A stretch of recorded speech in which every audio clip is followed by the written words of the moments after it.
Sahabat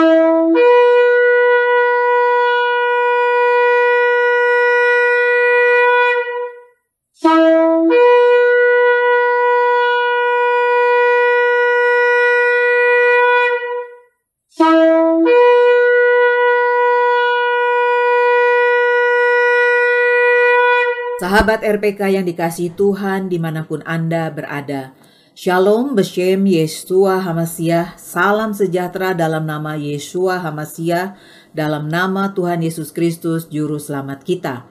Selamat mengikuti siaran Tekiyah, Telaah Kata Ibrani Alkitabiah bersama Gembala Benyamin Obadiah, Ketua GKMI Gereja Kehilat Mesyanik Indonesia. Tekiyah adalah cara peniupan shofar seperti yang didengar tadi. Siaran Tekiyah dimaksudkan untuk menggali kebenaran Alkitab dari bahasa dan masyarakat Ibrani yang menjadi persemaian tumbuhnya iman Kristiani kita yang berasal dari tanah perjanjian Israel di Timur Tengah. Saudara dapat mengajukan pertanyaan ke 0812-9912-430. Shalom Pak Ben. Shalom Bu Ira, shalom sahabat RPK dimanapun Anda berada. Hari ini kita akan membahas kata Har Nisayon. Dalam bahasa Ibrani dieja Heresh, dibaca Har, artinya bukit, gunung. Nun Sameh Yud Vav Nun Sofit, dibaca Nisayon, artinya ujian, cobaan. Har Nisayon, bukit pencobaan. Lukas 4 ayat 1 dan 2. Yesua yang penuh dengan Roh Kudus kembali dari sungai Yordan lalu dibawa oleh Roh Kudus ke padang gurun. Di situ ia tinggal 40 hari lamanya dan dicobai iblis. Selama di situ ia tidak makan apa-apa dan sesudah waktu itu ia lapar. Kitab suci memberitahu kita bahwa sesudah baptisannya oleh Yohanan Hamatbil atau Yohanes Pembaptis, Yesua meninggalkan sungai Yordan dan langsung dibawa oleh Roh Kudus ke padang gurun Yudea untuk dicobai oleh setan selama 40 hari. Ia tidak makan apa-apa selama itu dan ia lapar. Injil melaporkan selanjutnya di dalam Lukas 4 ayat 3-13. Satan berkata kepadanya, "Jika engkau adalah anak Elohim, suruhlah batu ini menjadi roti." Yesua menjawab, "Ada tertulis, manusia tidak akan hidup dari roti saja." Satan menuntunnya ke atas, ke tempat yang tinggi, dan menunjukkan kepadanya dalam sekejap semua kerajaan dunia. Dan dia berkata kepadanya, "Aku akan memberimu semua otoritas dan kemegahan mereka. Itu telah diberikan kepadaku, dan aku dapat memberikannya kepada siapapun yang aku inginkan. Jika engkau menyembah aku, itu semua akan menjadi milikmu." Yesua menjawab, "Ada tertulis, sembahlah Adonai Elohimu dan sembahlah dia saja." Satan membawanya ke Yerusalem dan menyuruhnya berdiri di puncak bait suci. "Jika engkau adalah anak Elohim," katanya, "jatuhkan dirimu dari sini. Karena ada tertulis mengenai engkau, ia akan memerintahkan malaikat-malaikatnya untuk melindungi engkau, dan mereka akan menatang engkau di atas tangannya, supaya kakimu jangan terantuk kepada batu." Yesua menjawab, "Ada tertulis, jangan mencobai Adonai Elohimu." Padang gurun Yudea seperti padang gurun lainnya kering dan gersang, yang mengesankan kehidupan yang keras. Cuacanya panas mencekik dan medannya keras. Ini bukanlah pemandangan yang indah apalagi dibandingkan dengan Danau Galilea dengan pepohonan hijau. Namun kesinilah Ruach HaKodes, Roh Kudus membawa Yesua untuk dicobai Satan. Yesua dicobai oleh Satan seperti yang dilaporkan dalam Injil merupakan suatu peristiwa yang fenomenal. Apakah ini satu-satunya dalam sejarah? Cara Yesua dicobai Satan memang fenomenal. Namun kitab suci menyatakan bahwa ada beberapa pribadi sebelum Yesua yang dicobai Satan juga. Hawa dicobai Satan. Ayub mendapatkan asap sengsara karena ulah setan. Demikian juga Satan menuduh imam besar Yosua yang mewakili umat Israel di hadapan Tuhan, seperti yang tertulis dalam kitab Nabi Zakaria pasal 3. Jadi kita melihat suatu pola di sini. Satan selalu ingin menjatuhkan orang percaya, bahkan Mesias sekalipun. Sebagai gambaran dalam literatur rabbinik, Satan dikatakan terlibat dalam 3 tindakan khusus, yaitu menggoda orang, menuduh orang di hadapan Tuhan, dan membawa hukuman mati. Satan juga dikatakan telah menghasut umat Israel dalam insiden anak lembu emas di padang gurun. Sesudah 40 hari, Mose belum kembali dari puncak Sinai.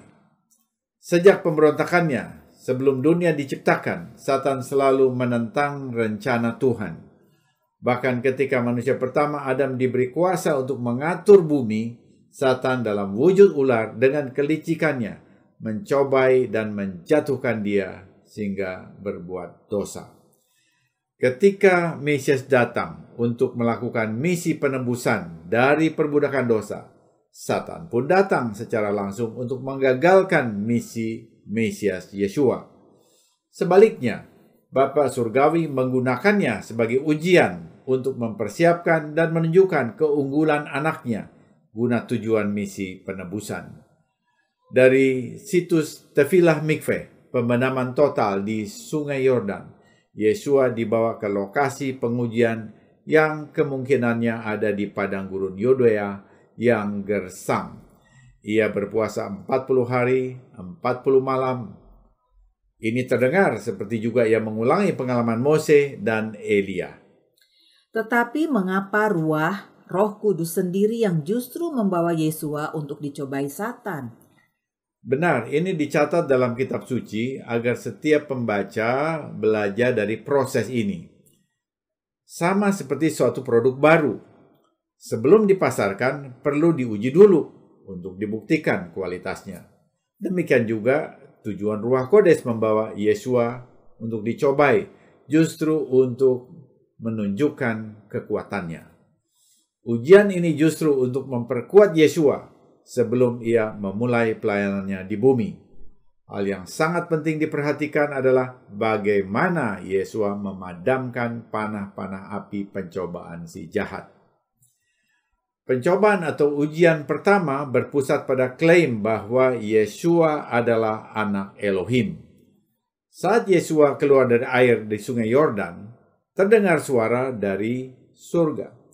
Inilah anak yang kukasihi. Kesaksian yang jelas ini dipertanyakan oleh Satan. Jika engkau adalah anak Elohim, merupakan tantangan yang disusul dengan perintah untuk melakukan satu tindakan yang diminta oleh Satan. Karenanya kalimat ini dapat kita juga pahami sebagai karena engkau adalah anak Elohim, maka lakukanlah ini, seperti yang diminta oleh Satan. Musuh jelas tidak meragukan kesaksian bahwa Yesua adalah anak Elohim. Bahkan ia memanfaatkan dengan menjebak Yesua untuk mengikuti cara pandang Satan membuat roti dari batu hanya atas dasar dorongan kebutuhan jasmanianya semata dan juga dalam waktu singkat. Tentu saja ini bisa dilakukannya. Tetapi kalau dia membuatnya, maka dia akan terjerembab. Godaan untuk mendapatkan roti jasmani sesudah berpuasa 40 hari pasti sangat besar, terutama mengingat fakta bahwa Yesua sanggup dan mampu membuat roti sendiri seperti yang disarankan. Kita terkadang lupa bahwa Mesias per definisi adalah firman Elohim yang menjadi manusia. Karenanya, dalam kemanusiaannya, Yesua dapat merasakan tekanan ujian fisik yang manapun. Namun, dalam kombinasi sifat jasmani ilahinya, ia tidak menyerah pada ujian seperti itu. Karena hal itu akan mendiskualifikasinya sebagai penebus yang tidak berdosa.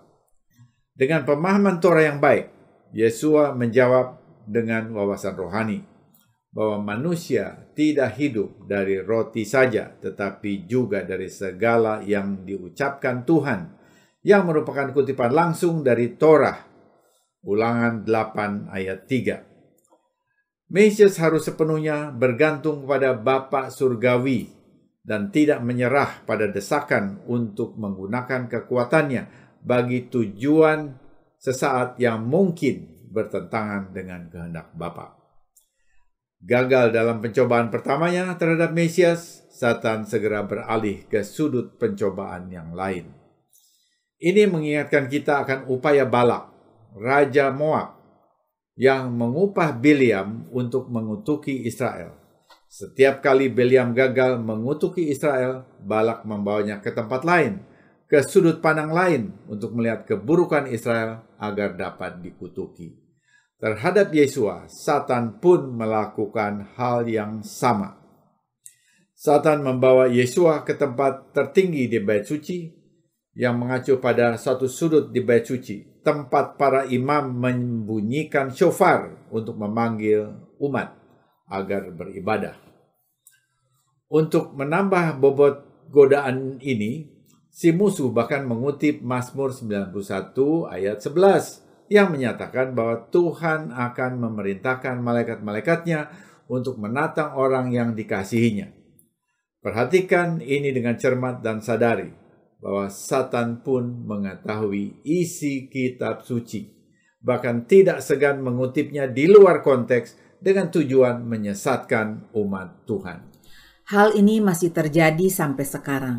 Di medsos kita sering melihat ayat-ayat Alkitab dipakai dengan konteks yang miring guna menyesatkan umat Tuhan. Apa yang dilakukan Satan terhadap Yesua juga dilakukannya terhadap kita, murid-murid Mesias di abad 21. Ya, ini satu peringatan bagi kita semua. Seluruh konteks Mazmur 91 adalah mempercayai Tuhan. Jadi, jika Yesua menguji kewenangan Bapa, ia akan menunjukkan bahwa akan Yesua kurang percaya kepadanya. Yesua mematahkan argumen Satan dengan mengutip kitab suci dalam konteks yang tepat. Janganlah kamu mencobai Adonai Tuhanmu. Ulangan 6 ayat 16. Orang yang sungguh percaya kepada Bapa sangat nyaman dengan kebenaran-kebenaran janjinya dan karenanya tidak akan mencobainya. Beberapa orang menguji Tuhan karena mereka tidak cukup mengenal Dia dan karenanya tidak bisa menerima atau masuk dalam perhentian di dalam Dia. Musuh mengambil kesempatan ketiga dan terakhir untuk mendiskreditkan Mesias yang diutus ini dengan melontarkan godaan yang mungkin paling kuat dari semuanya. Satan menunjukkan kepada Yesua semua kerajaan dunia dengan segala kemuliaan mereka. Satan menunjukkan sesuatu yang sesungguhnya milik Mesias. Memang sampai saat ini kerajaan-kerajaan di dunia dibiarkan Tuhan ada dalam kendali penguasa zaman ini. Efesus 2 ayat 2. Bukankah Torah menunjukkan bahwa Elohim memberikan bumi ini untuk dikelola oleh Adam? Ya, benar. Namun ketika Adam bertekuk lutut pada bujukan setan dengan mengikuti kehendaknya, kewenangan itu seakan direnggut oleh Satan. Hal ini ditunjukkan oleh Satan kepada Mesias Yesua. Dalam keadaan sementara ini, Satan dapat membuat tawaran yang sah atas kerajaan-kerajaan ini. Jika Yesua suka disanjung-sanjung dan materialistis, dia akan menempatkan dirinya bersujud dan menyembah si musuh. Sekali lagi, itu pasti merupakan godaan yang luar biasa bagi kemanusiaan Mesias. Karena sebagai Mesias yang diurapi oleh Roh Elohim, sebenarnya memiliki hak hukum atas semua kerajaan itu. Namun waktunya masih terlalu dini baginya untuk berkerajaan di bumi. Adonai adalah satu-satunya yang layak disembah dan dilayani. Ulangan 6 ayat 16. Dengan jawaban Alkitabiah ini, si musuh pun mundur, membiarkan dia sendiri. Yesua tidak hanya lulus ujian kritis dari kemesiasannya, tetapi ia juga memberikan pelajaran penting bagi para pengikutnya masa kini. Tidak diragukan lagi, Satan masih berusaha untuk mengganggu dan melahap sisa orang percaya. Namun kita dipanggil untuk melawan si jahat. Para rabi memahami bahwa Israel memiliki senjata rahasia untuk mengalahkan setan seperti yang diungkapkan dalam diskusi mereka. Yang kudus, terpujilah Dia, berkata kepada Israel, "Anak-anakku, aku telah menciptakan dorongan jahat, dan aku telah menciptakan Torah sebagai penawarnya. Jika engkau menyibukkan diri dengan Torah, engkau tidak akan diserahkan ke dalam kekuasaan si jahat." Kidusin 30b. Benar, pencobaan Satan dapat dialami oleh semua orang beriman. Pertanyaannya, bagaimana kita dapat melaluinya dengan tetap tegak berdiri? Yesua selalu menjawab, ada tertulis, untuk mematahkan argumen Satan. Benar sekali, Yesua dapat mengatakan ada tertulis karena ia membaca Torah Mose. Ini perlu menjadi perhatian semua pembaca Injil. Lihat, Yesua Sang Mesias saja membaca Torah. Kita juga boleh mendapatkan kemenangan besar dengan mengikuti teladan Yesua dalam melawan si jahat dengan firman Tuhan. Juga perhatikan bagian firman yang ia gunakan. Bagi sebagian orang percaya, perjanjian baru adalah satu-satunya sumber kekuatan. Namun, Mesias secara konsisten mengutip Torah dalam debat spiritualnya melawan Satan. Perhatikan, saat itu surat-surat Paulus, bahkan Injil sekalipun belum ditulis. Yesua melawan si jahat dengan penggunaan yang tepat dari janji-janji Elohim dalam Torah. Hari ini kita masih dapat menemukan kekuatan rohani ketika kita berdiri di atas seluruh firman Adonai, termasuk Torah, dasar dari semua kitab lainnya. Mengapa Torah sebagai dasar Alkitab lainnya? Saat Roh Kudus mengilhamkan kitab suci, ia diibaratkan bagaikan orang membangun rumah. Pertama, ia meletakkan fondasi. Sebagai kitab-kitab yang pertama, Torah berfungsi sebagai fondasi. Kemudian didirikanlah pilar-pilar. Kitab nabi-nabi, Nefiim seperti Yesaya, Yeremia, serta kitab tulisan, Ketuvim seperti Mazmur masuk dalam kategori pilar-pilar ini. Sesudah itu barulah atap rumah mulai dipasang. Brit Hadasa atau perjanjian yang diperbaharui dipadankan dengan atap bangunan rumah kitab suci kita. Perhatikan, posisi Torah berpadanan dengan fondasi yang menjadi dasar semua kitab lainnya. Jika Yesua Sang Mesias sekalipun membaca Torah, membaca kitab suci, apalagi kita, manusia biasa, kita perlu membaca Alkitab dan bukan hanya mendengar khotbah. Dengarlah khotbah dan bacalah kitab suci. Dengarlah siaran tekiah dan bacalah kitab suci. Ayat-ayat yang disebutkan perlu dilihat lagi untuk didalami maknanya. Dengan cara itu kita meniru cara Yesua untuk mematahkan anak panah pencobaan dari si Satan. Luar biasa, sangat relevan dengan keadaan akhir zaman masa kini. Di medsos orang dapat membelokkan ayat-ayat menurut keinginannya sendiri dengan tujuan menyesatkan orang-orang percaya. Kita perlu melihat apa yang dikhotbahkan sesuai dengan isi kitab suci. Padang gurun tempat Yesua dicobai adalah metafora atau lambang kiasan untuk pengalaman tergelap dalam hidup kita. Padang gurun dapat menghancurkan kita. Atau sebaliknya, padang gurun dapat mempersiapkan kita untuk muncul lebih kuat dari sebelumnya. Kita sering mencoba untuk melarikan diri dari ujian berat dalam hidup kita secepat mungkin karena, jujur saja, kita tidak suka menderita.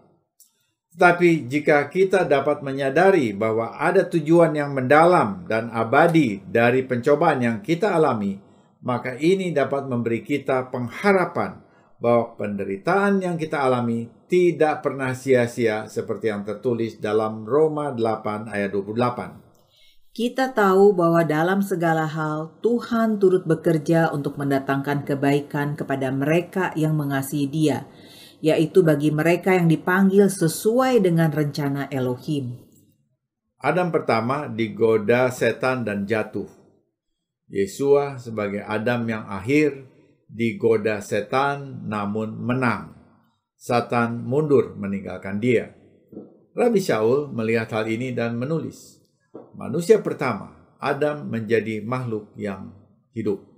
Tetapi Adam yang akhir menjadi roh yang menghidupkan. 1 Korintus 15 ayat 45. Adam pertama dari debu menjadi hidup secara jasmaniah, namun jatuh di dalam dosa. Adam yang akhir, Yeshua, menang atas dosa dan menjadi roh yang menghidupkan.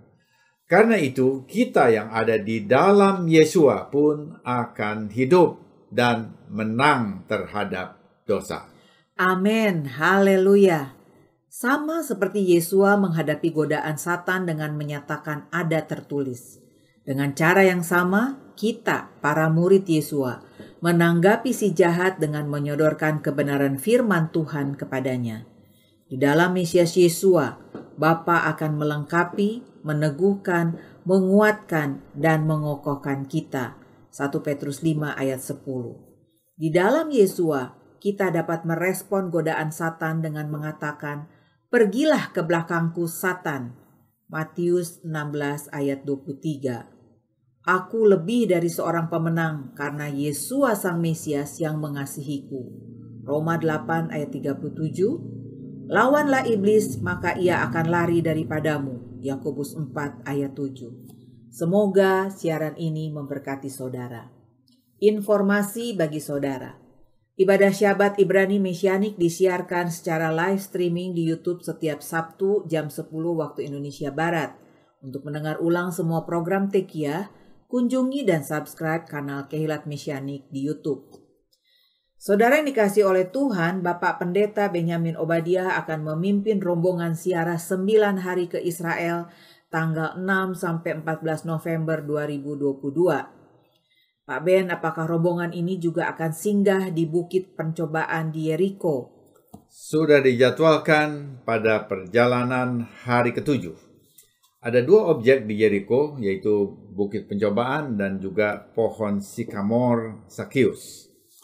Yeriko, tempat wewangian yang disebut juga kota rembulan, merupakan salah satu kota tertua di dunia dan terletak di lembah Yordan, lembah yang terbentang di antara pegunungan Moab di sebelah timur dan perbukitan barat dekat Laut Mati.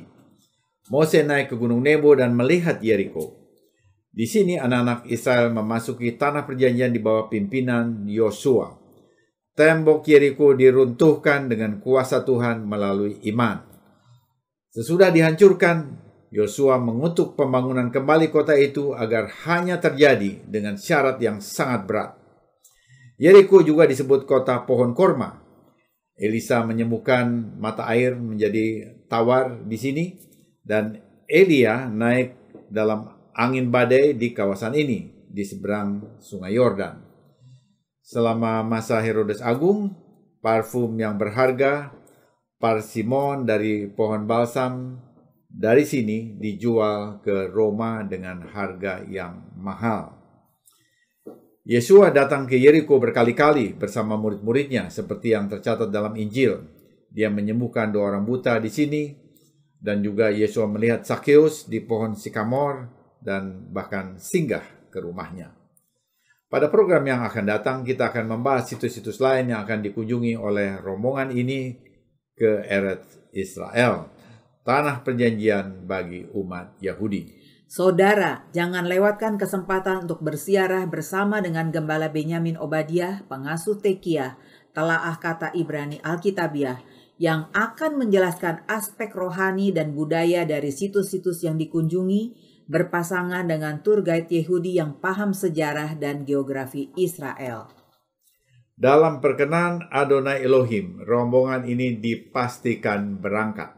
Ya, dengan perkenan Elohim pasti berangkat, karena sudah lebih dari 20 peserta.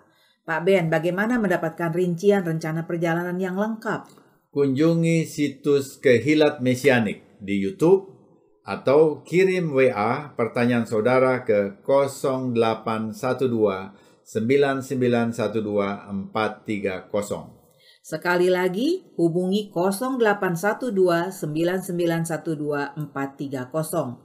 Saya percaya saudara akan mendapatkan perjalanan ziarah yang menginspirasi dan luar biasa. Sesudah narasi ini kita akan mendengar lagu Firman-Mu pelita bagi kakiku, terang bagi jalanku. Mazmur 119 ayat 105. Amin.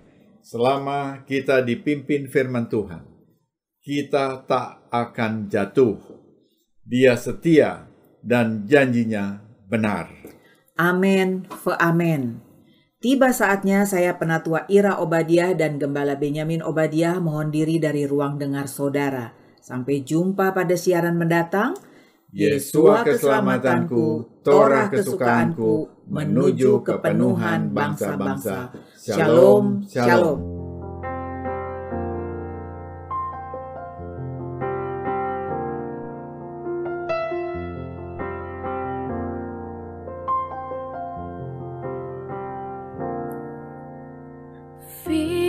Firman-Mu pelita bagi kakiku, terang bagi jalanku.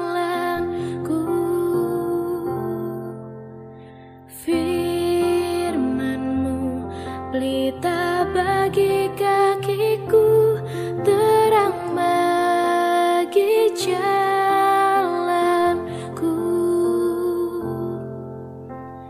Waktu ku bimbang dan hilang jalanku, tetaplah Kau di sisiku. Dan takkan ku takut, asal Kau di dekatku, besertaku selamanya.